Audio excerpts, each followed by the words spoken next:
Thanks for being here. Subscribe to Cheating Stories Best, so you don't miss new stories. Hearing his wife laughing at him turned everything upside down for him. Today's story has a similar plot. Enjoy watching it. Lionel Hawkins felt the car he was in stop, but he had no idea where he was. Just a minute ago, he was working at home, and now he was pilled, tied up, gagged, blindfolded, and thrown into the trunk of what seemed to him like a quite expensive car.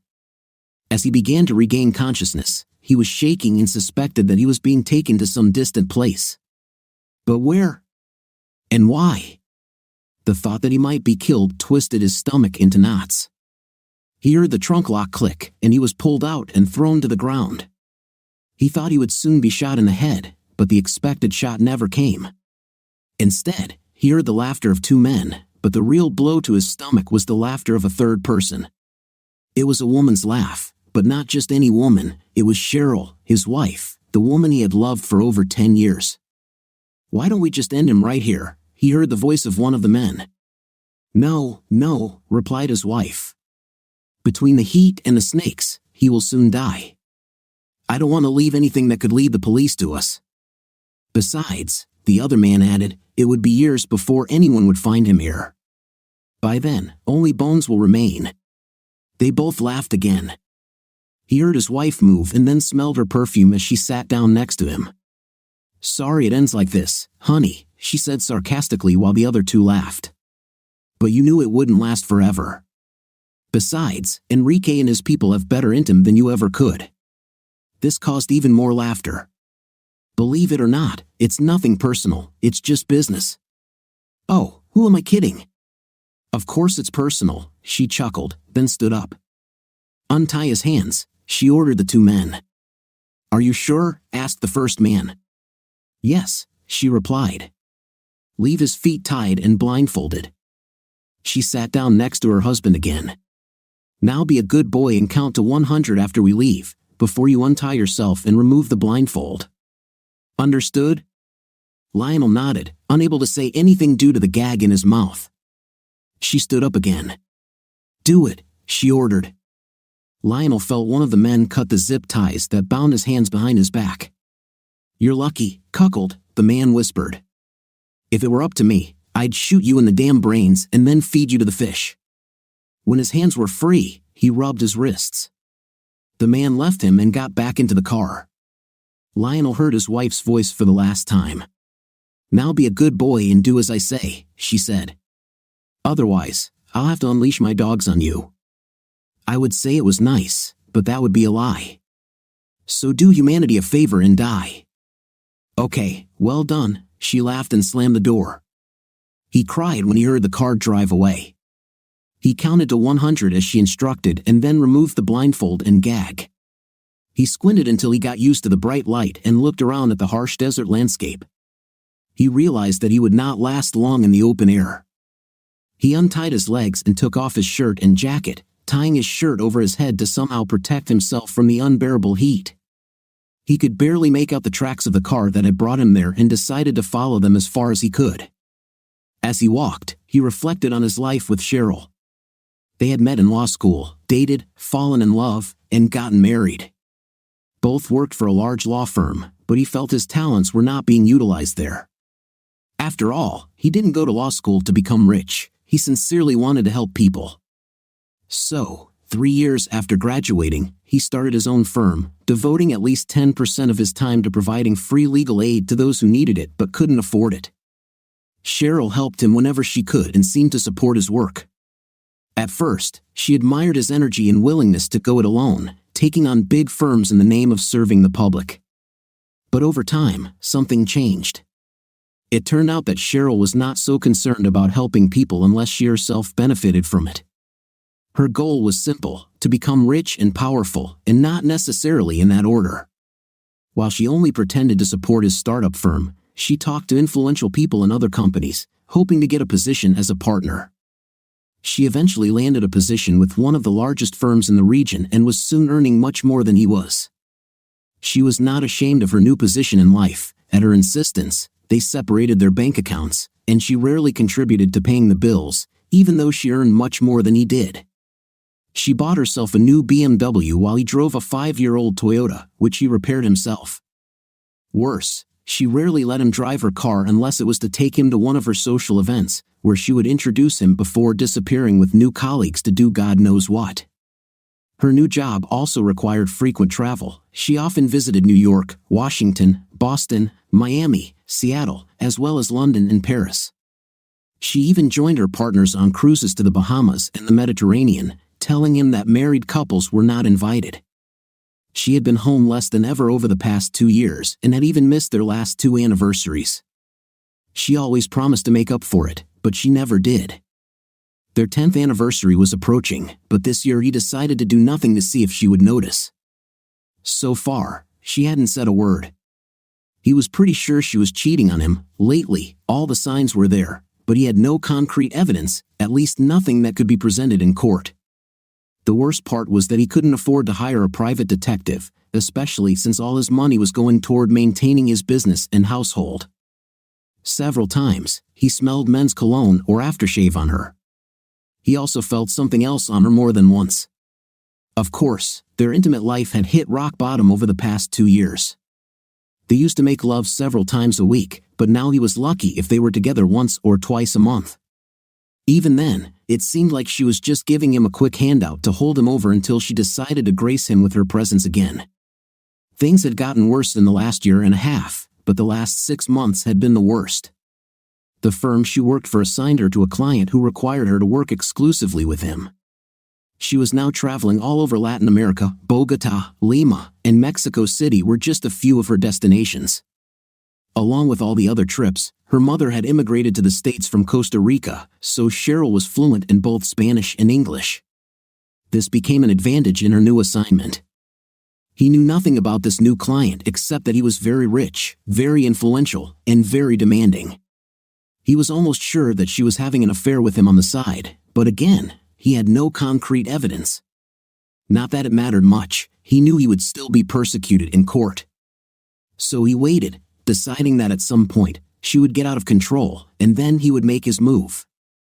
He had already done everything possible to protect himself and his startup company from her, so all that remained was to wait for the right moment. But he never thought she would do something like this. He wondered what could be the reason and suddenly remembered the documents she wanted him to sign and notarize for her client. She said it was something to do with import and export, but he refused to do anything with the papers, not knowing her client and not knowing what he intended to do with them. Moreover, he wondered if it was legal. Why couldn't she have her company do it? All this seemed too suspicious to him. She even offered him a large sum of cash, real money, much more than would be required to trigger an investigation if he tried to deposit it all at once. She showed him the money that was hidden in a suitcase, and this aroused a lot of suspicion in him. Was she involved in something illegal? Maybe her client was trying to smuggle illegal substances or weapons. His first instinct was to contact the police, but he decided to wait until he knew more. In retrospect, he realized that he should have acted faster. Unfortunately, Cheryl wasn't particularly forthcoming, simply saying that if he couldn't get the simple form done, she'd find someone else who could. However, she said she would give him a chance to reconsider his position. He remembered telling her that he needed more information about her client and his intentions, but she had just snorted at that, saying that he should just trust her. Then there was the day he found a piece of paper stuck between the documents she wanted him to notarize.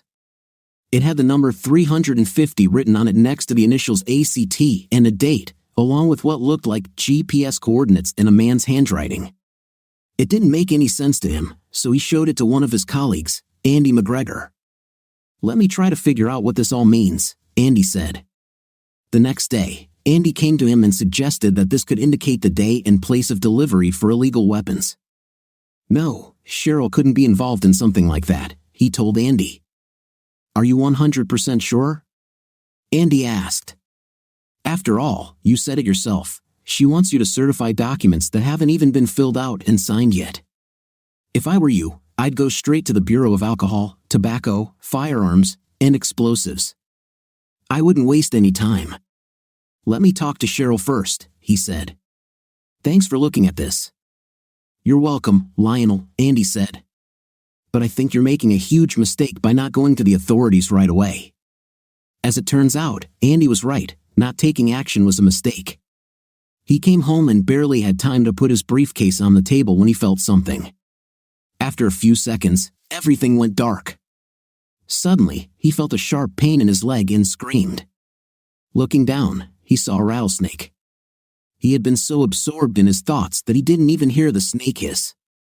Damn, he thought, looking around. He found a large stone, picked it up, and killed the snake just as it was preparing for another strike. His leg hurt, and he made his way to the Joshua tree, hoping to find some shade. He knew that if he did not get treatment for the bite quickly, he could die. But he had nothing, not even a pocket knife. Cheryl and her henchmen had taken everything from him when they kidnapped him, even his watch and wedding ring. He watched the sun sink below the horizon, realizing that he might not live to see the morning. He felt himself beginning to lose consciousness, and he did something he had not done since he went on a crusade 15 years ago. He prayed. God, please help me. It was already evening, and as was their custom, they were sitting on the back porch with their 9-month-old son, William. I enjoyed this time with my family, remembering the day's events and looking forward to the next. My beautiful wife, Danny, sat next to me with her head on my shoulder as I rocked our son on my lap. She liked to watch me talk to the child in a childish language. It's a good thing no one can hear you now, Amos, she said, laughing. You'd think you were going through your second childhood. I laughed and continued rocking William. He's just a child, I said. You have to have fun with him somehow. At that moment, the doorbell rang. I handed William over to Danny and went to open the door. I was surprised to see my grandfather, Elijah, on the doorstep. As always, he was dressed like a character from an old western, with a long trench coat and a worn-out Stetson. Come in, Grandpa, I said. Long time no see. How are you? He came in and hugged me tightly. As beautiful as a dragonfly in summer, he said, smiling. Just stopping by to visit my grandchildren. They're all in the backyard enjoying the sunset, I said. Come in. Would you like a beer? Of course, he said. We need something to wash away the road dust. I took a beer out of the fridge and walked out onto the back porch to find him already sitting down and rocking little William on his lap, making baby noises that made the baby smile. He took the beer from me and drank half of it before putting the bottle down. See? I said, looking at Danny. I'm not the only one who does this. She laughed.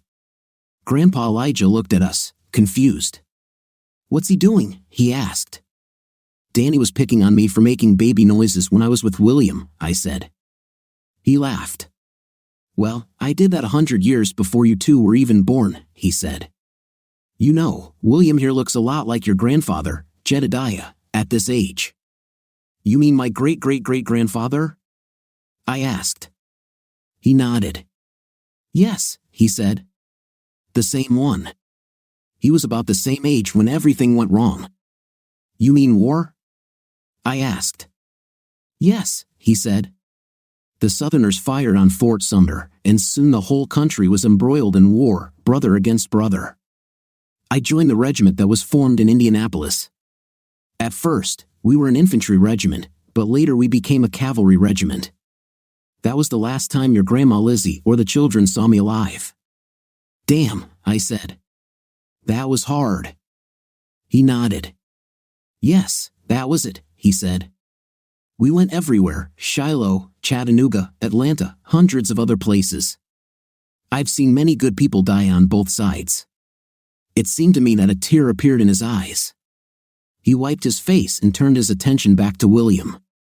I hope you never have to experience anything like this, son, he said quietly. His face suddenly changed. For a few seconds, he stood up and handed William to me. Sorry, but I need to leave. I'll be back soon. Do you have a first aid kit for snake bites or something like that? Of course, I said. Anyone living in these parts would be crazy not to have one, although some argue that these kits can do more harm than good. Luckily, we have a doctor in the area who still does home visits and is known for his promptness. Okay, he said. Get it ready and be ready to call the doctor. He left the house and returned a few minutes later, carrying in his arms a man whose shirt was tied around his head. Grandpa laid him on the sofa and placed his injured leg so that it was below the level of his heart. Danny handed me the first aid kit and called Dr. Thompson while we treated the man's wound. He was still breathing, but it was clear that he was very ill. A few minutes later, Dr. Thompson came to the door, and Danny hurried to show him inside. The doctor was well known to everyone in the area. He was a kind old man who used to work at a hospital in town before opening his practice here. He took one look at the man and immediately knew what to do. He pulled out 2 fresh syringes and 2 small bottles of liquid from his bag, which I assumed were antidotes. He gave the man 2 injections and then gave us anti-nausea pills. "Looks like you made it in time," he said, getting up from his seat. "Keep an eye on him. Don't let him get up, and don't give him food or water for a while. Keep his leg below heart level. If his condition worsens, call me and we can take him to the nearest emergency room. If his face starts to swell or he starts vomiting, call me right away. I'll come in the morning to check on his condition."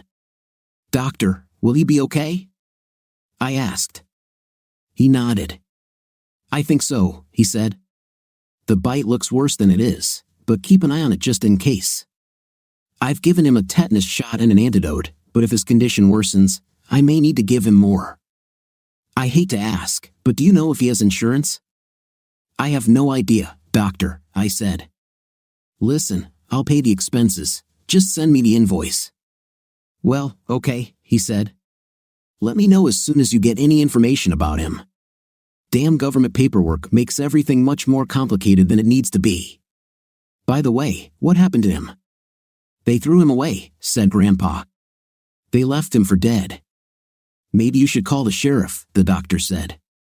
"The local sheriff won't do anything here," Grandpa said. "Don't worry, he's in good hands." "Well, fine, if you say so," said the doctor. "Keep an eye on him tonight. See you in the morning." We thanked him as he left and then sat back in the living room. "What's going on, Grandpa?" I asked. He took a deep breath before continuing. "His name is Lionel Hawkins. He is an attorney in Southern California. His wife and several of her henchmen ambushed him, took him to Death Valley, and left him for dead," he said. "Did he do something bad?" I asked. Grandpa shook his head. "No," he said. "He is completely innocent, but his wife is another story." He looked at Danny.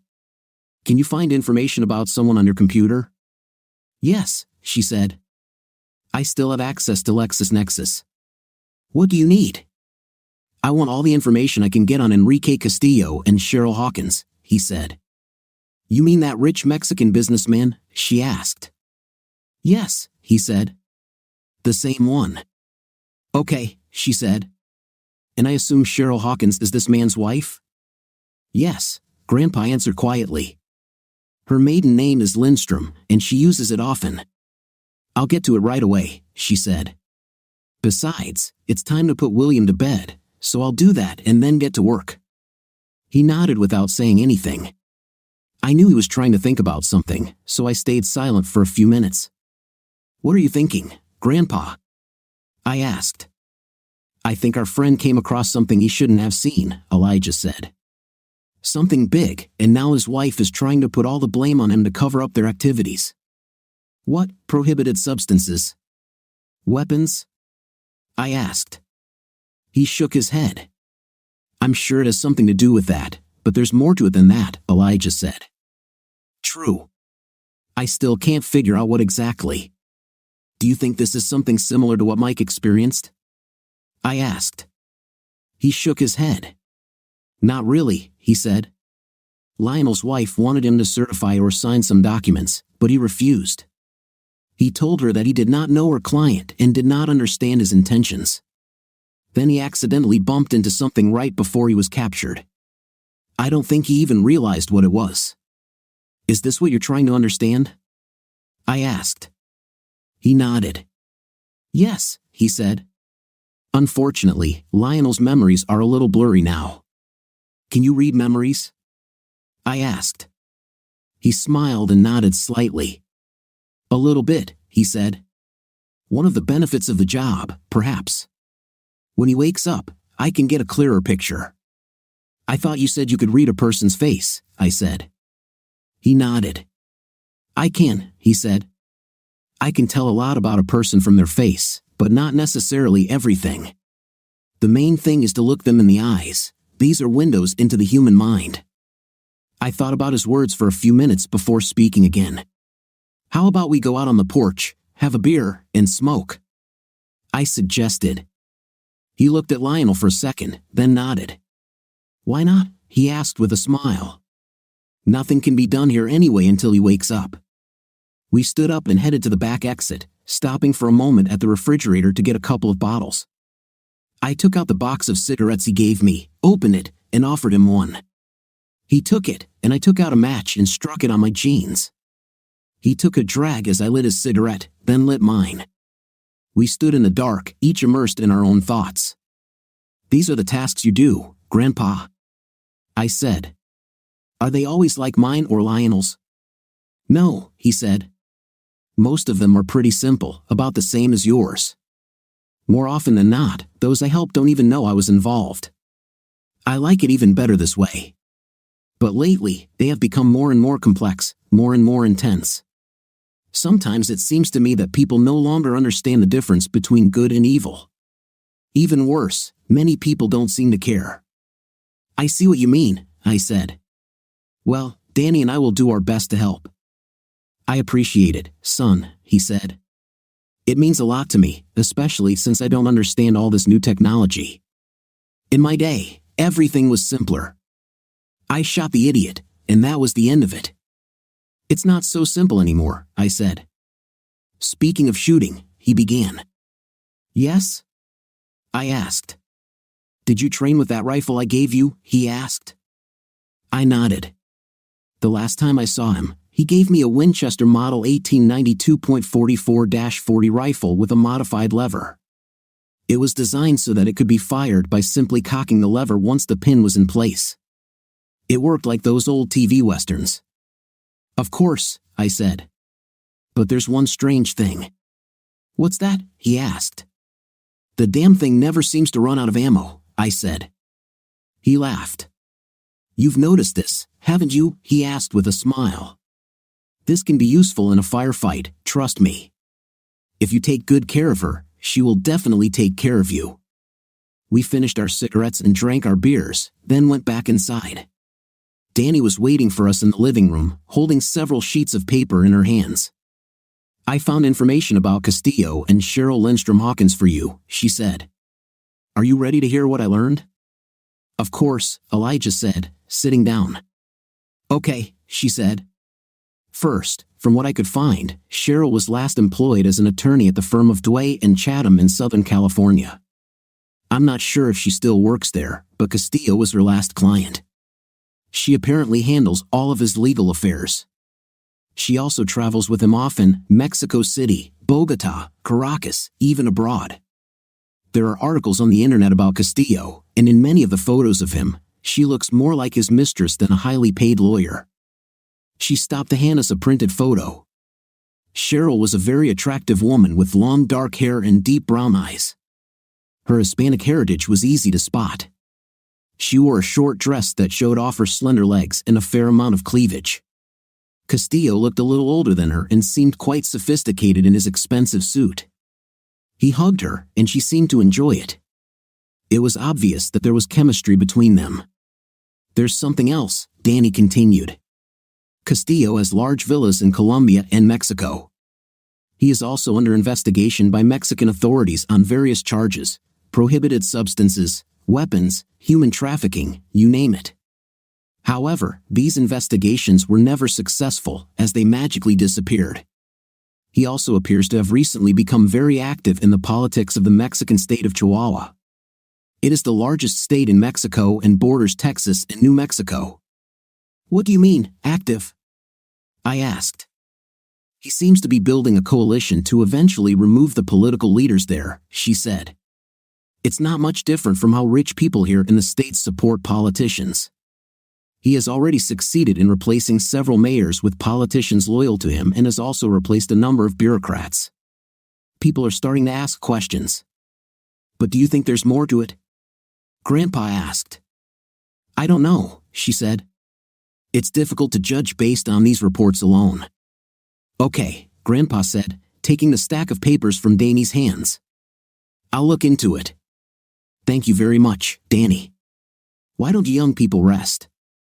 I'll stay here with Lionel. Are you sure? Danny asked. You need to rest too. He laughed. Don't worry, honey, he said. I don't need sleep anymore. Remember? Sorry, I forgot, she said. He kissed her forehead as she went upstairs. I looked at him before standing up, but he was already studying what Danny had given him. Good night, Grandpa, I said. He raised his head and waved at me. Good night, son, he said. Don't worry about keeping the noise down, he added with a smile. I knew what he meant. Danny could sometimes be very emotional in bed. I smiled and went upstairs. As it turned out, there was nothing to worry about since Danny kept a pillow handy to muffle her screams. The next morning, I woke up to the smell of bacon and coffee and realized that Danny was already up. I went to the bathroom, took a shower, got dressed, and went downstairs. Well, you've finally woken up, sleepyhead, Grandpa said, laughing. Half the day has already passed. I smiled and went to the kitchen to grab a cup of coffee and kiss my wife good morning. I hugged her and rubbed my face against her neck. Damn, this smells good, I said. Thank you, honey, she replied. But you better let me go, otherwise, everything will burn. I kissed her, took the coffee, and went into the living room. William was sitting in his high chair, and Lionel was already conscious but still lying on the sofa. How are you feeling? I asked. He looked at me with bewilderment. My leg hurts like hell, and my back itches, he said. Where am I? Who are you? How did I end up here? Am I all ready? Ready? One question at a time, I said. For starters, no, you are not dead. My name is Amos Jones.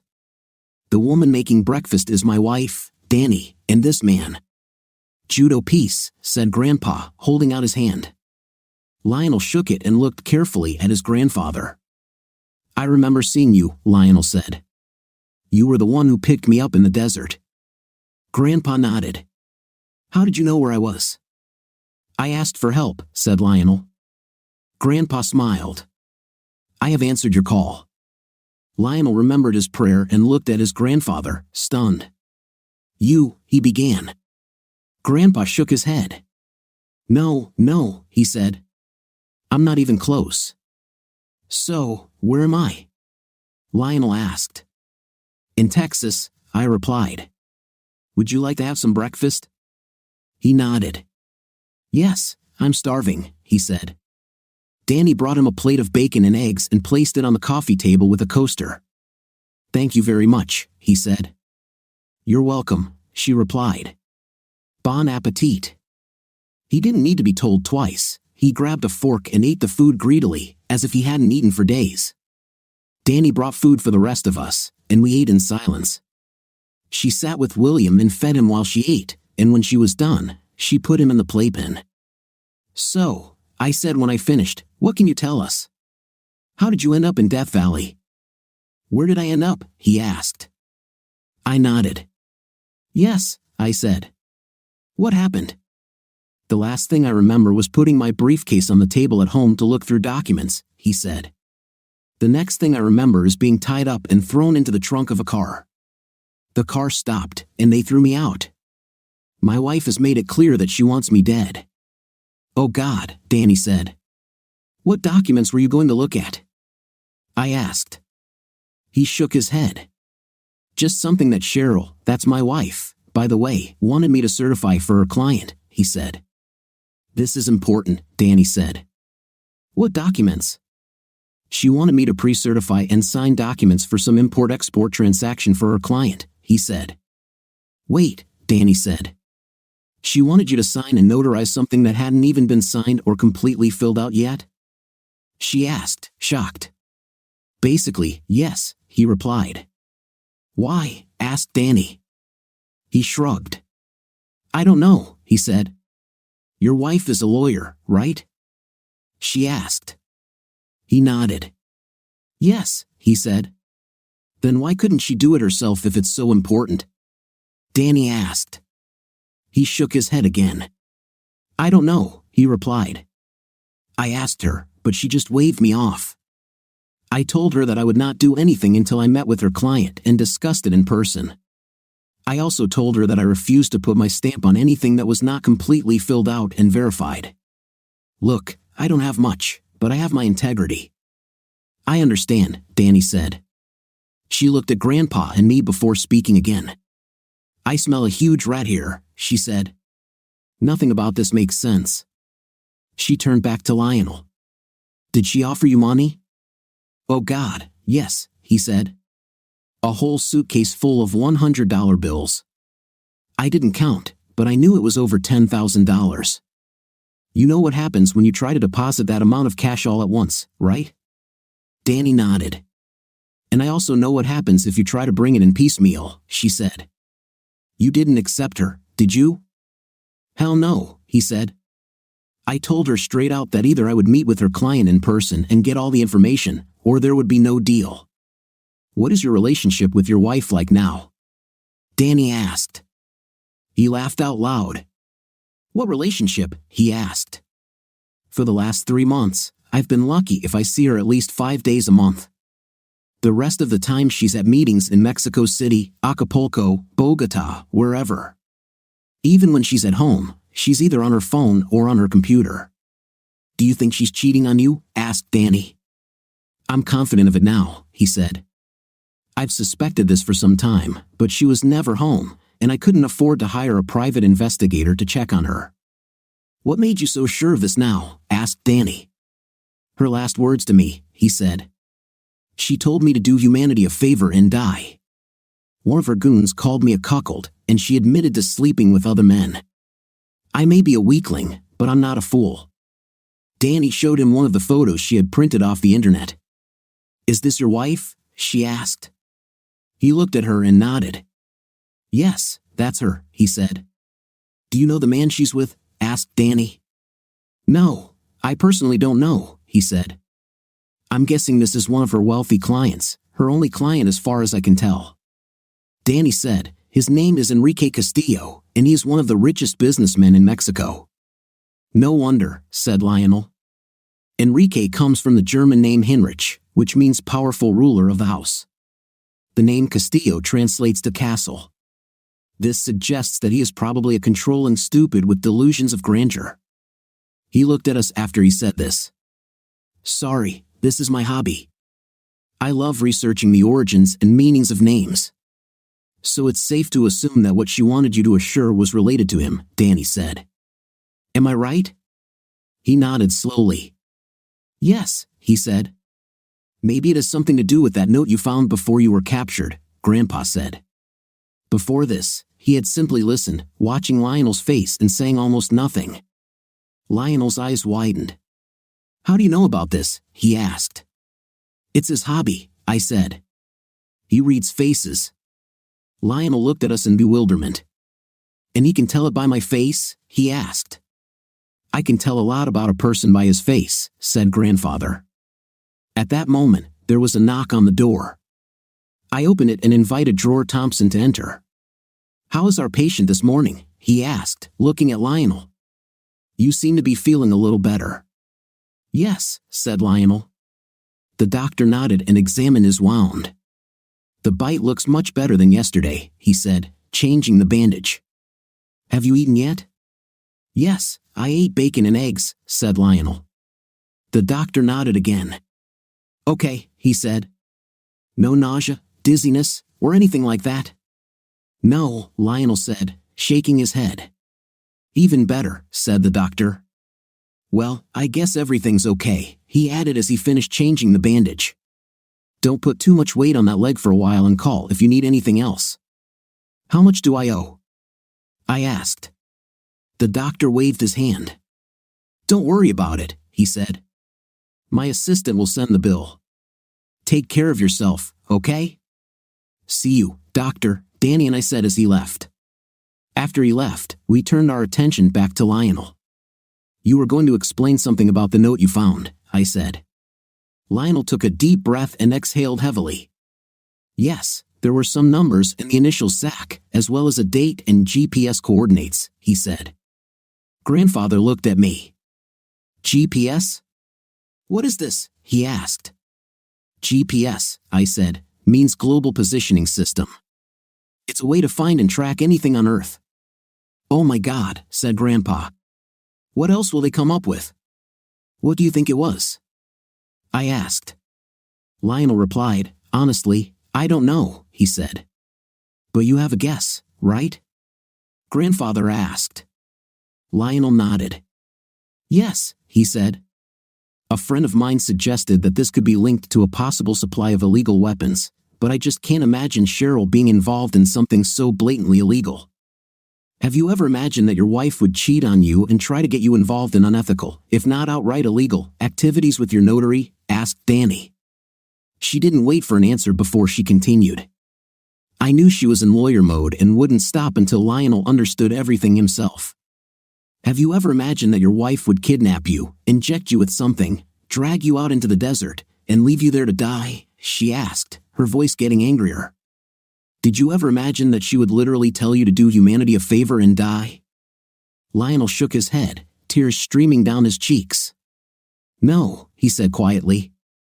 I thought she was cheating on me, but I never would have thought about everything else. So is it really too much of a stretch to think that she might be involved in something massively illegal, like the arms trade? Asked Danny. He shook his head again. No, if you put it in that context, not too much, he said. During this exchange, I noticed that my grandfather had closed his eyes, and it seemed that he was communicating with someone, but I did not know who. After Lionel finished, Grandpa opened his eyes and looked at me. Do me a favor, son, he said quietly. Turn on that TV of yours and put it on channel 970. I took the remote and did as he said.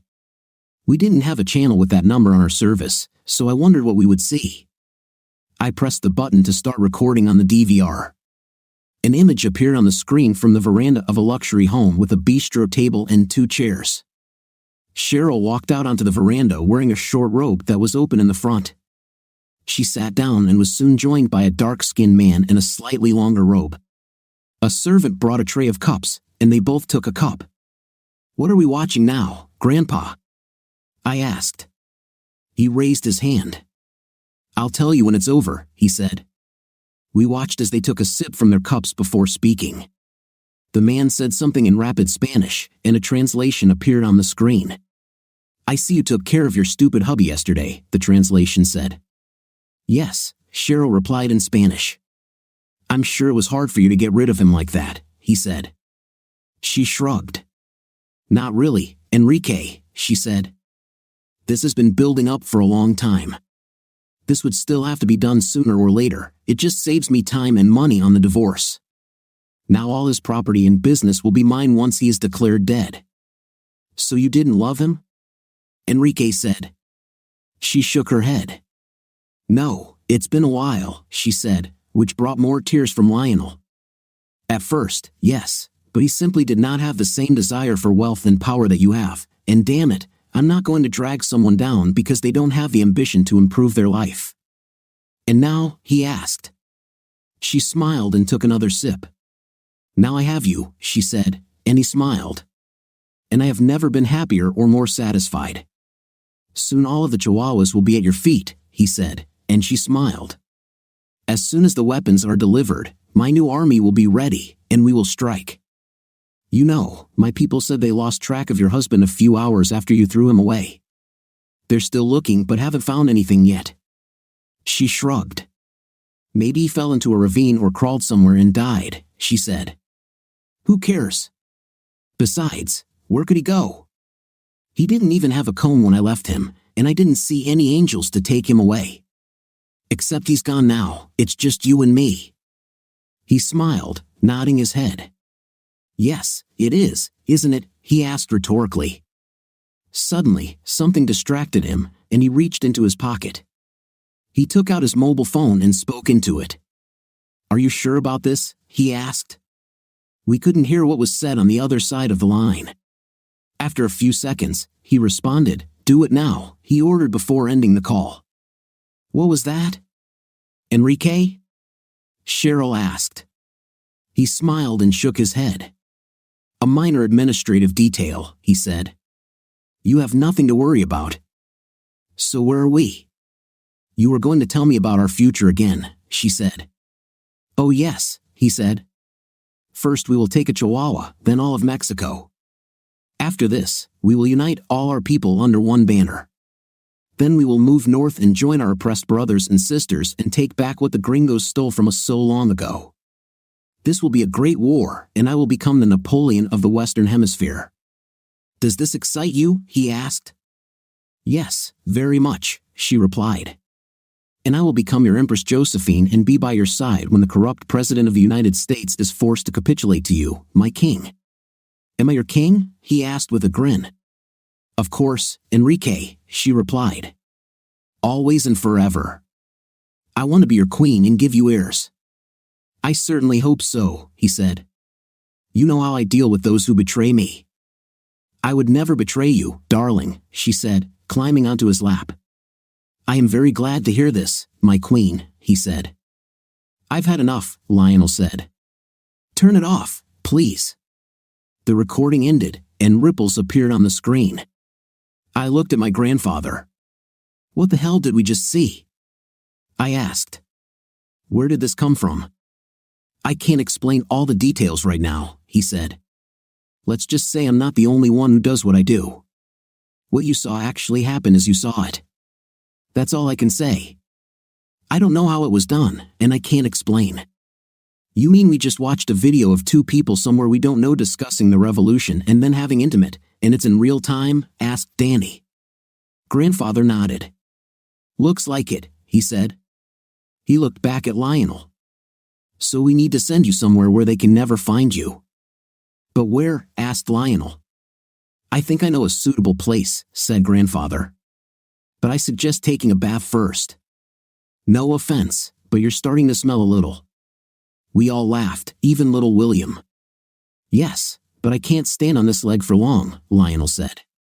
No problem, Danny said. We have a special seat that can be used in the shower. Honey, could you get the seat out of the back cabinet for Lionel? She asked, looking at me. No problem, I said. At the same time, I'll look for clothes that will suit him. I found a shower seat and some old, clean jeans and a shirt that I thought he could wear. He would have to use his own shoes and underwear, but I wasn't too concerned about following fashion rules. I put it all in the downstairs bathroom and went back into the living room to help him get to the bathroom. When I had settled it, I sat down again in the living room. Where are we taking him? I asked my grandfather. To a place similar to where I took you, he said. He'll be safe there. We need to get this video to the authorities, Danny said as I prepared to burn it to DVD. And what should I tell them? I asked.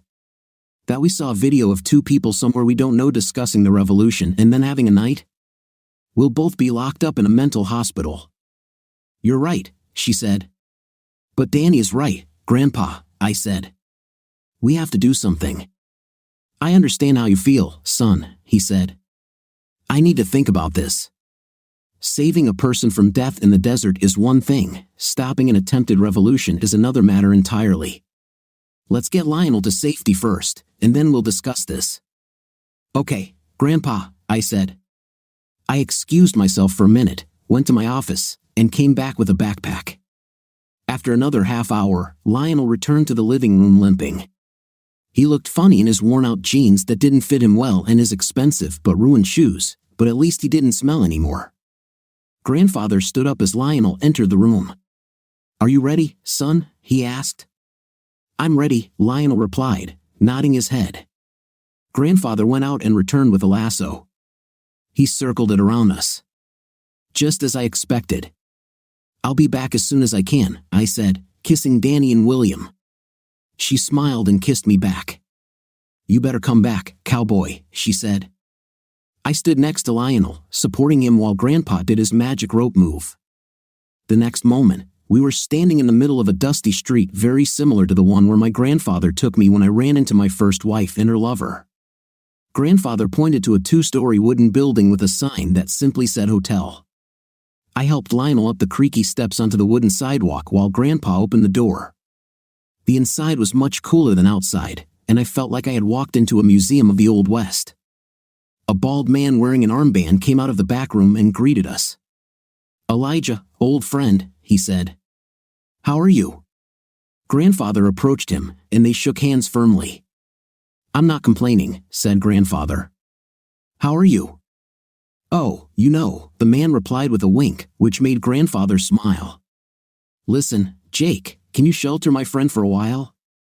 Preferably on the first floor." "He was bitten by a snake," said Grandfather. Jake looked at Lionel and shook his head. "Yes, I think I can," he said. "Thank you," said Grandfather. "And maybe there will be suitable clothes and boots for him. Can you also teach him how to use a revolver?" Jake looked at Grandfather with narrowed eyes. "You're not going to start a shootout here, are you?" he asked. Grandfather shook his head. "I wouldn't do that to you, Jake," he said. Jake looked at Lionel for a moment before answering. "Well, if you can just keep him from scratching like a cow against the fence, I guess you can," he said. We looked and saw Lionel trying to scratch his back on the door frame. "What the hell is wrong with you, kid?" Grandfather asked. "Sorry, my back itches like crazy," he said. "I can't stop." "Pick up your shirt," I said, walking up behind Lionel. Lionel obeyed, and I saw a large red spot on his lower back. Taking a closer look, I noticed a small formation in the center of the spot, similar to a hair. Grandfather looked at it with me. "What is this?" "A bite?" he asked. "I've never seen a bite like that," I replied. I looked closer and noticed something under Lionel's skin. "I don't think it's a bite," I said. "Looks like they implanted some kind of tracking chip in him." "What?" Grandfather exclaimed. "Yes," I confirmed. "Remember what that man said in the video? They lost track of him a few hours after he was abandoned." "That's right," Grandfather agreed. "I thought they had people watching him in the desert." I shook my head. "Hardly," I said. "I need a blade and alcohol. We need to get this out. Looks like an infection is starting." Grandpa pulled a knife from his belt and handed it to me, then turned to Jake. "Do you have any alcohol, Jake?" he asked. The other man looked under the counter and pulled out a glass bottle. He gave it to Grandfather. "Here you go," he said. "You might need this too," he added, handing Grandfather a small wooden stick. "Thank you," said Grandfather. He handed me the alcohol and looked at Lionel. "It's probably going to hurt like hell," he said. "Use this, it will help, trust me." Lionel looked at the wand for a moment, then opened his mouth. Grandfather put the stick in his mouth, and he clenched it between his teeth. Using a knife, I took out the chip. After that, I examined the wound and saw that almost all the redness had disappeared. I poured in a little more alcohol, hoping it would help. I decided that he would be fine for a while, and if he got worse, I would ask Dr. Thompson to see him when we got back. I pulled his shirt down and stood up. "How are you feeling, Lionel?" I asked. He shook his head. "Much better," he said. "Thank you." We looked at the small device in my handkerchief. It was about twice the size of a grain of rice, black in color with tiny wires sticking out from both sides. "Is this a tracking device?" Grandfather asked. I nodded my head. "I think so," I said. "They most likely injected it into him after pilling him with something." I threw it on the floor and crushed it with my boot. Grandpa looked at Jake. "Where's his room?" he asked. Jake pointed down the hall. "Right there," he said. "The toilet is outside. He'll have to empty the potty himself." "Toilet? Potty?" asked Lionel. Jake laughed. "This isn't New York, man," he said. "If you want to eat, there's a place across the street, right next to the barber shop. You can shave and take a bath there if you want. Just say it's about AI." Lionel looked at us, stunned. "We'll explain later," I said. "Let's take you to your room." We thanked Jake and helped Lionel to his room. When we got inside, he looked around. There wasn't much there: a bed, a table with a bowl and a jug of water, and a closet in the corner. "What?" There's no TV? He asked. Where's the switch? What is this for? He asked, pointing to a large ceramic jug with a wide hole standing next to the nightstand. This is a chamber pot, I said. It's for peeing at night. Lionel turned pale at this.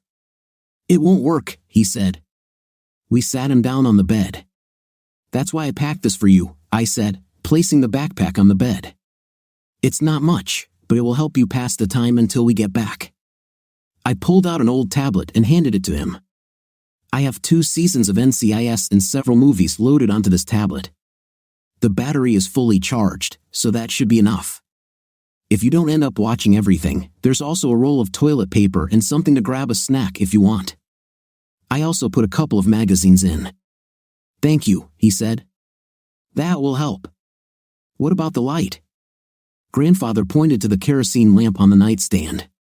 That's what it's for, he said. Ever used one of these? Lionel shook his head. No, never, he said. Grandfather shook his head. Oh my God, man, he said. Let me show you. After a few minutes, Lionel figured out how to light the lamp. I can't believe people ever lived like this, Lionel said. Grandfather chuckled at this. Believe me, man, he said. And let me tell you, we were damn glad we had. How long will I be here? He asked. I hope not for long, I said. Grandfather nodded his head in agreement. We'll do everything we can to help you, son, he said. But when the time comes, you will have to do the main work. Do you think you can handle it? Lionel looked at his grandfather for a few seconds before slowly nodding his head. I think so, he said. Okay, said Grandfather. Listen to what Jake tells you, okay? And don't get into trouble. I promise, he said. Thank you both. Hang in there, Lionel. We'll get you through this, I said as I left the room. We reached the main hall of the hotel and said goodbye to Jake. Suddenly, Grandpa's eyes widened. We have to go now, son, he said. We ran outside, and he took out his rope, throwing it over us. We ended up in my living room. I looked around and saw that the front door was open. I called Danny, but she wasn't there. I didn't see William either. What's happened? I asked. They took Danny and William, he said. My heart sank for a moment, then I got angry, terribly angry. I swore they would pay for this. We looked at the table and saw a note with GPS coordinates and a time. You know who we are looking for, it was handwritten. Bring him to these coordinates at the specified time, and your wife and child will be released unharmed. Can you find this place? Grandfather asked. I nodded my head and turned on the computer. When it loaded, I found this place about 200 miles south of the Mexican border in Chihuahua. I looked at my watch. They're heading south of the border, I said. About 200 miles to Chihuahua. They give us less than 6 hours to be there. I have an idea, said Grandpa. Which is? I asked. Are you planning to hand Lionel over to them? He shook his head. No, he said. I don't think they'll let Danny and William go even if we hand Lionel over to them. Mr. Castillo thinks he's some kind of Napoleon. I think it's time for him to meet his Waterloo, and I know the people who can make it happen, he added with a sly smile. Tell you what, get your gun in order and ready. Then saddle up Ringo. We're going to have a little raid tonight. After he left, I cleaned my gun and made sure it was ready. Then I went outside and straddled Ringo, making sure he was ready too. When I finished and returned home, Grandfather had already returned. Are you ready? He asked. I nodded my head. Okay, don't forget your badge. I took the tin star from the mantelpiece and pinned it on my shirt. He smiled when he saw this. I don't want to go into battle without my assistant, he said, patting me on the shoulder. We got out, mounted our horses, and headed toward the clearing near Hawk Gulch. Are you ready? Grandfather asked. We'd done it once before, and I knew what was coming, but I'd gladly do it again if I could save my wife and son. I clenched my teeth and nodded my head. Let's do this, I said. He smiled and looked ahead. Forward, he shouted, spurring his horse. I followed him, determined to save my family. We headed toward the cliffs that bordered the gorge, and just as we were about to jump off the edge, a large dark passage opened up above the ground. We galloped through the passage and ended up on a grassy ridge. We continued driving and soon came across a large group of men in dark blue uniforms. We slowed to a stop and dismounted. A man with an unshaven beard and rather short hair came up to us and shook Grandfather's hand. I noticed oak leaves on his shoulders. "It's good to see you, Eli," he said. "Who is this young man?" he asked, looking at me. "This is my great-great-great-grandson, Amos Jones," said Grandfather. "Amos, this is Lieutenant Colonel Fielder Jones, commander of the 8th Indiana Cavalry." The colonel extended his hand to me, and I shook it. "Nice to meet you, Colonel," I said. He nodded. "It's nice to meet you," he said. "Jones, huh? Maybe we really are related." Grandfather laughed. "Perhaps, Colonel," he said. "I hope you don't mind, Eli, but I invited other participants to our little meeting," the colonel said. "Not at all," said Grandfather. "Okay," said the colonel. "Let me introduce you." A man in a light blue-gray jacket approached us. His beard was longer and thicker than any I had ever seen. He wore a small hat with one side turned up and a huge saber on his hip. He took off his gloves and extended his hand to Grandfather. "General Stewart," said Grandfather. "We finally met." "It's an honor, sir." "My honor, Sergeant," he said. "Who is this young man?" he asked, looking at me. "General, this is my great-great-great-grandson, Amos Jones," said Grandfather. "Amos, this is James U. Brown Stewart, one of the finest cavalry officers in the Confederate Army." "I'm very glad to meet you," I said. "I've read a lot about you." His smile broke through his thick beard. "I hope some of it was good," he said. "And please, call me Jeb." "Yes, sir," I said. Jeb turned to Colonel Jones. "So, what's your plan, Colonel?" he asked. Colonel Jones walked to a spot overlooking the bustling camp below. I saw a helicopter parked on the southern edge of the camp. "It's simple," he said. "Eli and Amos will make first contact." He pointed to an area to the right of the camp. 3 companies of the 8th will attack their left flank. I will be in the center with 3 companies and a battery of artillery. I would appreciate it if you and your men would attack their right flank over there, he added, pointing to the opposite side of the camp. There's a good position there, and they're not expecting you. Eli will give the signal. Once he does, I'll order the artillery to make a few strikes to disorient them, then we'll attack. Jeb nodded, scanning the area. "What about the southern approach?" Jeb asked. "The Mexican army is approaching from the south," Colonel Jones said.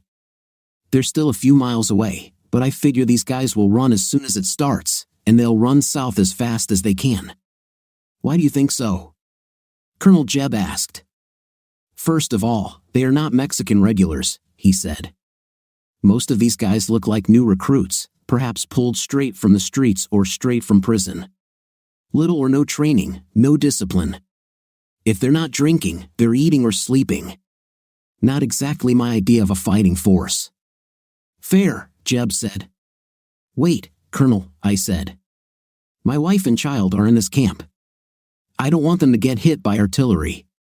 "Well, if everything goes as I predict, Danny and William will get out of there before we attack," Grandpa said. "Also, the guns are aimed to shoot over their heads," Colonel Jones said. "The shells will land just south of the camp. We shoot to distract them. Don't worry, these gunners are the best of the best. Your wife and child will be fine." "I hope so, Colonel," I said. Jeb joined us as we turned to return to our horses. "Colonel Jones never told me what this was all about," he said. "Would you like to explain?" "Same as always," I said. "Guns, power, money, and of course, lawyers are involved too." "Of course," he said. "Only this time, they kidnapped my wife and little son," I said, "and I intend to return them." "I understand," he said. "I'll do whatever it takes to make it happen, son," he said, shaking my hand. "Thank you, General," I said. As we returned to our horses, I heard a violin playing softly in the background and men in gray jackets singing a song. It had a catchy melody, and I stopped to listen for a second.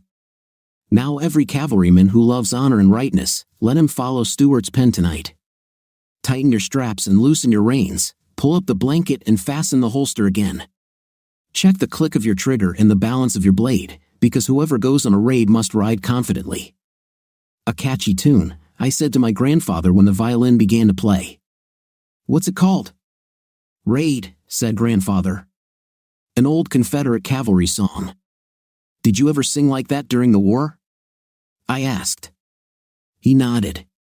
Many times, he said. Remember, we didn't have all these newfangled things that you have now. We created our own entertainment. We are 3,000 horses, and not one is afraid. We are 3,000 sabers, and not one is stupid. The men sang as my grandfather and I mounted our horses. For some reason, I felt even more confident that we would succeed. Are you ready to do this? Grandfather asked. I was born ready, Grandpa, I joked. He looked at me a little strangely before his face broke into a smile. Let's do this, he said. We waved goodbye to Colonel Jones as we left camp. He waved back and turned to his men. Grandpa, I don't understand something, I said as we rode. What exactly, son? He asked. Aren't you and General Stuart enemies during the war? I asked. He nodded. Yes, we fought on opposite sides during the war, he said, but I always respected him. You know, he had a distinguished military career even before the war began. Besides, we stopped being enemies a long time ago. Remember, for both of us, the war was over before it was officially over. I thought about his words as we passed a group of cannons and headed straight for Castillo's camp. A few minutes later, we were stopped by a man with a machine gun. Stop, the man ordered. What do you need? We are here to meet with your leader, Enrique Castillo, said grandfather. He's waiting for us. Holding his weapon pointed in our direction, he shouted to someone behind him. What is he saying? Grandfather, I asked. He called someone to bring Castillo, grandfather said. The man turned to us again and nervously continued to hold his weapon at us until another man in a shiny uniform with large round epaulets and medals on his chest approached us. Are you Castillo? Grandfather asked. Yes, I am Enrique Castillo, General of the Army of New Chihuahua and future Emperor of Latin America, the man said in English. Who are you and what do you need? My name is Justice Opis, said Grandpa, and this is my second in command, Amos Jones. We are here to take the woman and child you kidnapped today. Then we will take you with us. Enrique laughed. We thought you were coming by helicopter, he said with a grin, but you arrived on horses. How did you get here so quickly, and where's the person you were supposed to bring? Our horses are faster, I said. The man you were looking for is safe from you, but you will see him soon, said grandfather. And what if I decide not to give up the woman and her child? Enrique asked. Then I'll have to introduce you to my friends, said Grandpa. Enrique's eyes widened when he saw a mass of dark blue uniforms on horses that suddenly appeared behind us. The men next to him were also stunned.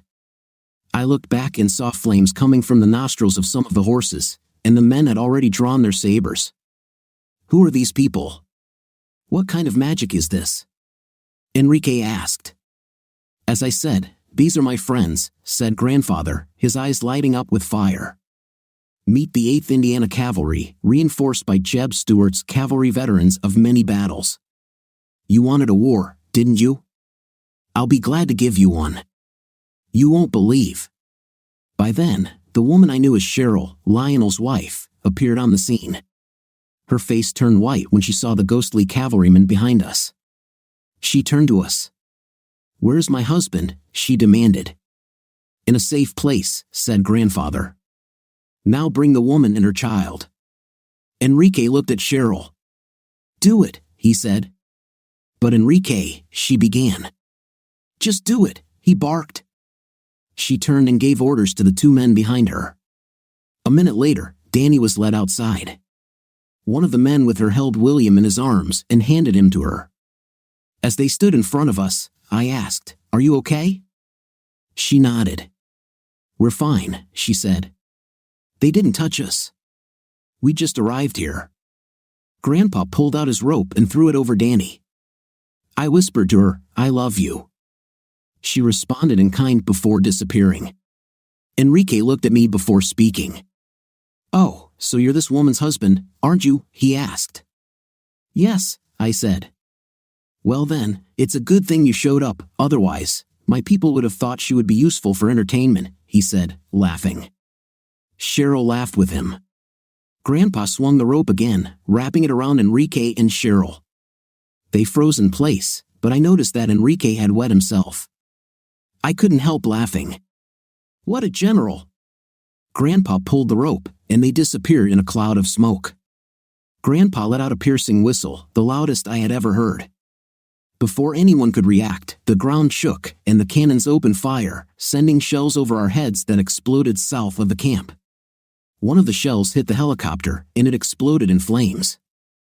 I heard the sound of a trumpet signaling a charge on my right side, and on my left, I heard what might be taken for cries of rebellion as 2 columns of cavalry charged the flanks of the camp.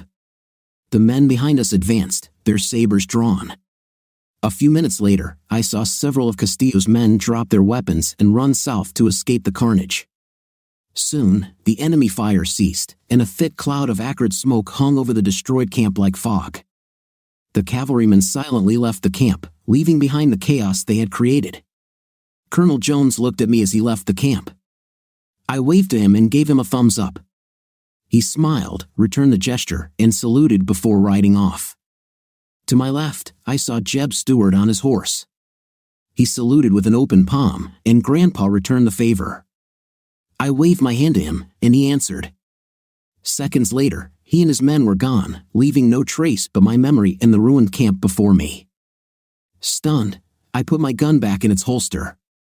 I couldn't believe what had just happened. It was difficult to describe my emotions at that moment. I stood there leaning on Ringo, collecting my thoughts when I felt a strong hand on my shoulder. I looked and saw my grandfather staring at me. "Are you okay, son?" he asked. I nodded. "Yes, I think so," I said. "You did well, son," he said. "I'm proud of you. Now, why don't we get out of here before the whole Mexican army shows up?" "Sounds good," I said. We mounted our horses and headed back the way we had come. A familiar passage opened, and the next moment we found ourselves on a dusty road leading to a familiar border town. We stopped at the hotel and tied the horses to a post in front of the entrance. Danny threw herself into my arms as soon as I entered the hotel, showering me with kisses. I held her tightly, returning her kisses. "Are you okay?" I asked. She nodded. I saw Jake bouncing little William on his lap, and I knew from his laughter that he was fine now. "Yes," she said. "What happened?" "Shortly after you and Grandpa left, a helicopter landed outside the house, and a bunch of armed men stormed the house," she said. "They were looking for Lionel. I tried to tell them that I didn't know such a thing, but they didn't believe me. They took us both away, and that woman wrote you a note. We only arrived at that camp half an hour before you showed up." "Did they hurt you?" I asked. She shook her head. "They just didn't have time to do anything," she said. "But this Castillo said that if you don't show up at the appointed time, he will give me to his people." I didn't have to guess what they were going to do with her and William. I saw Lionel sitting on a chair against the wall. "How is he?" I asked. "He seems to be doing better," Danny said. "At least he can walk a little." "Okay," said Grandpa. "He can go to jail with us." "Are you going to put him in jail?" asked Danny. Grandpa shook his head. "No," he said. "Castillo and Cheryl are there now." He looked at Lionel. "Ready to meet your wife?" he asked. Lionel nodded and patted the gun he had in his holster. "Ready," he said. "Then let's go," said Grandpa. Lionel stood up from his chair, and we turned to leave. "Wait," Danny said. "If you are going to meet them, then I will go with you. I have a score to settle with them too." "I think you'd better stay here with William," Grandpa said. Danny shook her head. "No," she said. "They kidnapped my child and put him in danger." I can't let them get away with this." Grandpa knew that it was useless to argue with Danny when she was determined. He nodded and looked at Jake, who seemed engrossed in playing with little William. "Would you mind looking after my grandson for a little while?" he asked. Jake smiled and looked up. "My pleasure, Eli," he said. "I haven't held a baby in my arms for a long time." "He looks a lot like Jed, doesn't he?" "Yes, it looks like it," said Grandpa. "Okay, let's go," he added, turning around. On the way, I stopped and grabbed my gun from its holster. We headed to the prison and saw Enrique and Cheryl sitting in a cell. Grandpa looked at the sheriff and motioned for him to open the cell door. "Are you sure about this?" Eli asked the sheriff. "I'm sure," Grandpa said as the sheriff opened the cell door. "Do I need to stay?" asked the sheriff. "Then I'll figure it out myself," said Grandpa. "My deputy will cover for me. Why don't you go get some food?" The sheriff nodded. "I won't refuse," he said as he left. "Okay, you too," Grandpa said. He added, gesturing for them to exit. They looked at each other for a moment, then slowly stood up. "Cheryl, I made it clear to them not to contact us." Grandpa laughed, looking at us. "You must understand that it is dangerous to come between a mother and her child," he told her. He turned to Castillo. "Well, General," he said sarcastically, "you have to understand that your nice little war is over." He turned to Lionel. "Do you have anything to discuss with your wife?" he asked. Lionel pulled up a chair and looked at his wife. "Give me one good reason why I shouldn't kill you right now," he asked. She looked at him in shock. "Because I love you," she said quietly. He laughed, and Castillo looked at her in surprise. "That's right," said Lionel. "That's why you left me to die in the desert, right? That's why you tried to set me up and had an affair with that imposter dictator, isn't it? I'm glad you love me, though. I wouldn't want to know what you would have done with me if I didn't love you, you lying." Castillo making sound through the pain. "You told me you didn't love him anymore and wanted to be my queen. You swore loyalty to me. I told you what I would do if you betrayed me." He rushed at her. We were all surprised when we heard the shot. He fell to the floor, dead, and then he disappeared. We looked at Lionel, who was holding a gun. "Where did he go?" Cheryl asked. "To your eternal refuge," said Grandpa. Cheryl looked at Lionel, who was still holding the gun. "You killed him," she gasped. "Maybe you'd rather I let him strangle you," Lionel said. "So tell me, why did you do this? Why did you cheat on me with him? Why did you plan to kill me?" "Because," she said, "he was rich and powerful. He was ambitious. He was a megalomaniac liar, just like you." Lionel said, "So what are you going to do? Kill me too?" she asked. "It's tempting," Lionel said, "but I have an idea." While Jake was showing me how to use it, he looked at his grandfather. "Tell me, is it possible to escape from here?" Grandpa shook his head. "Normally, no," he said. "Why do you ask?" "Do you know the myth of Prometheus?" asked Lionel. "I remember this old story from Greek mythology," said Grandpa. Cheryl looked at Lionel, confused. "Let me explain," he began. "Prometheus gave people fire and taught them blacksmithing. For this, Zeus chained him to a rock and sent an eagle every day to peck his liver. Every night, the liver grew back, and the eagle came again the next day. This continued for many years until Hercules killed the eagle with his arrow. And what does this mean for me?" Cheryl asked. "You left me to die in the desert with nothing," Lionel said. "You told me to do humanity a favor and die." Her eyes widened in horror as Lionel turned to his grandfather.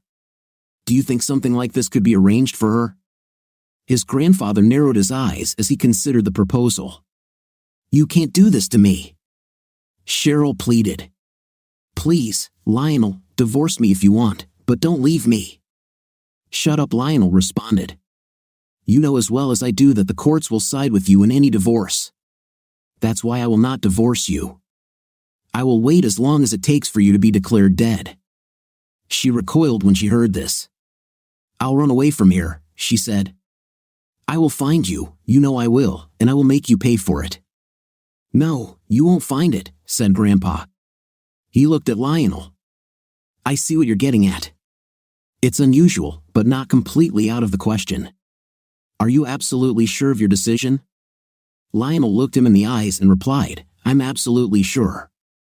I want her to feel the pain she caused me. Grandpa nodded. Okay. The next moment, we found ourselves in the middle of the desert next to a large rock. There was sand and bushes everywhere. Cheryl was chained, without anything, chained to a rock, her arms and legs spread apart. She looked around in horror and fear. Are you really going to leave me here? She screamed. I'll die here. That's what you were going to do to me, Lionel said. But I loved you unconditionally. Actually, said Grandpa, you will not die here. You will remain here alive, chained to this rock until you are declared dead, no matter how long it takes. Then you will go to your eternal resting place. Vultures will fly to you from time to time, and wild animals will come to you. You will recover just enough to survive the next visit. Food will appear every morning, just enough to keep you alive. You will be completely alone. Do you know the saying, an eye for an eye? Please. You can't do this to me, she begged when she realized the meaning of his words. Give me another chance, Lionel. I beg you. If your husband sees that you have sincerely repented and he wants to show mercy, he can ask for your release, said Grandpa. She looked at Lionel, tears streaming down her face. I'm sorry it ended like this, he said, repeating her own words. I'm sure I'll find someone who's much better in bed than you. She started crying as we walked away from the rock. The next second, we were back at the hotel. Lionel looked a little shocked by what had just happened. Danny and I exchanged stunned looks. Do you think she'll ever have real remorse? Lionel asked his grandfather. It's possible if she doesn't go crazy first, said Grandpa. He took the red stone ring out of his pocket and handed it to Lionel. Watch this stone. When you see it begin to flicker blue, it will mean that she has sincerely repented. If you want to free her, press the stone. Lionel looked at the ring for a moment before placing it on his finger. I'll keep an eye on her every day, he said. Did I do the right thing? Sometimes people have to hit rock bottom before they change, Grandpa said. Have you ever heard the story of Jonah? Yes, said Lionel. Didn't he get swallowed by a whale or something? Something like that, said Grandpa. He refused to do what God wanted him to do and even ran in the opposite direction. So God sent a huge fish to swallow him.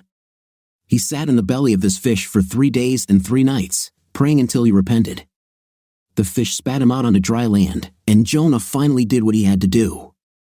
You know, he must have looked terrible and smelled even worse by then.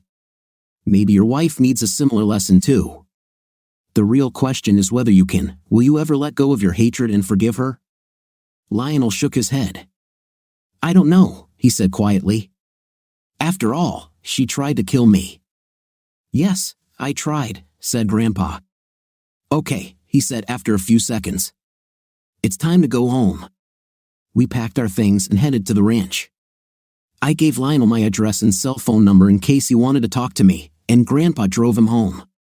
Danny fed William and put him to bed. Tired, I took a beer and went out into the backyard to smoke. After a while, Danny joined me. It's so good to finally be home with you, she said, burying her face in my shoulder. I hugged her tightly. Yes, it is, I said. I'm just grateful that you and William are okay. I don't know how I would get through it if I lost either of you. You know I was scared, but I wasn't worried, she said, taking a drag from my cigarette. I knew you and Grandpa would save us, and you did. I put out the cigarette and took her beautiful face in my hands. I kissed her like never before. I love you so much, I told her. I love you more, my husband, she replied. We heard a cough from behind the door. We sat up, alarmed, and looked around. Sorry to interrupt you guys, Grandpa said, smiling. I just wanted to let you know that I got Lionel home safely. It's no big deal, Danny said. How is he, by the way? I think he'll be okay in time, Grandpa said. He's been through a lot. We had a good talk about everything. We'll see how it goes. Do you think you will ever forgive his wife? I asked. I don't know, said Grandpa. He's very angry right now, and he has a right to be. I told him to stay in touch with you, and he said he would. Look, I know you need some time alone, so I'll go. Danny jumped up and rushed toward him before he could leave, hugging him. What is this for? He asked. I just wanted to thank you and tell you I love you, she said, kissing his cheek. He smiled, looking at her. I love you too, Danny, he said, hugging her back. Now take care of my grandchildren, both of them, do you hear? I will, Grandpa, I promise. Say hi to Grandma Lizzie and give her our love, she said. He nodded. I'll pass it on, he said. See you later. He added, touching the brim of his hat. After he left, Danny came back to me. So where are we? She asked with a playful smile on her face. A few days after that incident, I came across a short article on the internet about a foiled coup attempt in the Mexican state of Chihuahua. A Mexican army colonel named Alejandro Ruz was singled out for killing a wealthy businessman who was raising an army with the goal of taking over the state and eventually the entire country. Some of the captured men claimed that they were attacked by demons on horseback. Ruz rejected these claims as delusions caused by illegal substances. He also said that during the raid on the camp, evidence of illegal weapons supply was discovered. The weapons were confiscated, and Mexican authorities said they were investigating to identify all those involved. Initial reports suggested that a lawyer from a Southern California-based company was involved in the case, but that lawyer had not yet been named. Ruz was promoted to brigadier general, received a medal, and was recognized as a national hero. The news did not mention any cavalry attack. Fortunately, Lionel stayed in touch with me and told me that he had filed a missing persons report for Cheryl, mainly to cover his tracks if he decided to divorce her in absentia. He also started seeing a psychologist. About a year later, he called to say that the stone in the ring he was wearing had started flashing blue. By then, we had a daughter, Elizabeth. Lionel said he followed his grandfather's instructions and pressed the stone. Grandpa soon delivered a thin, emaciated, hysterical woman to his house. Lionel said he washed her up and tried to help her adapt to society again but had little success. She barely spoke, refused to wear clothes most of the time, and ate as if every meal was her last. He even had to reteach her how to use the toilet like a child. Moreover, it took her several weeks before she could walk more than a few steps. He allowed her to stay out of pity, not wanting to throw her out into society until he was sure she could survive on her own. I heard from him several times over the next months, and one day he called to say that she was no longer there. She left home, I asked. No, Lionel said, crying. She died. I thought she was starting to get better. I came home from the office and found her in bed.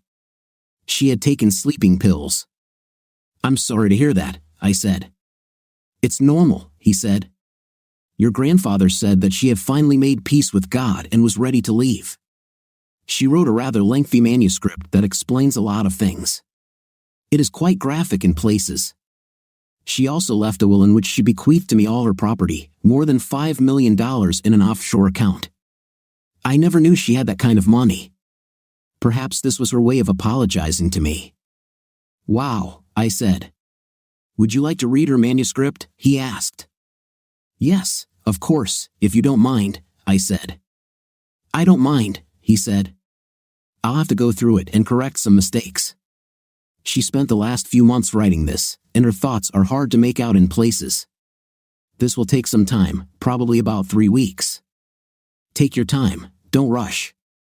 Are you okay? I asked. Yeah, I'm fine, he said. The last few months have opened up old wounds, but I can handle it. Take care of yourself, I said, and stay in touch. I will, he said. And thank you again for everything. You're welcome, I replied. We ended the call, and I told Danny what Lionel said. It's a shame, she said, but I'd be interested in reading what she wrote. I have to admit that I was curious too, but I decided we could wait 3 weeks. We looked into the yard and saw William riding on Grandpa's back like a horse while Elizabeth giggled and squealed. I enjoyed watching Grandpa on all fours pretend to be a horse, making neigh sounds while William rode on his back.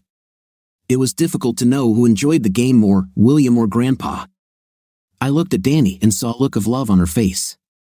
Kissing her sweet face made me realize how happy I really was. What do you think of our story today? I think the revenge from my husband was just right. I liked it the best. What's your opinion? Write in the comments. See you in the next video.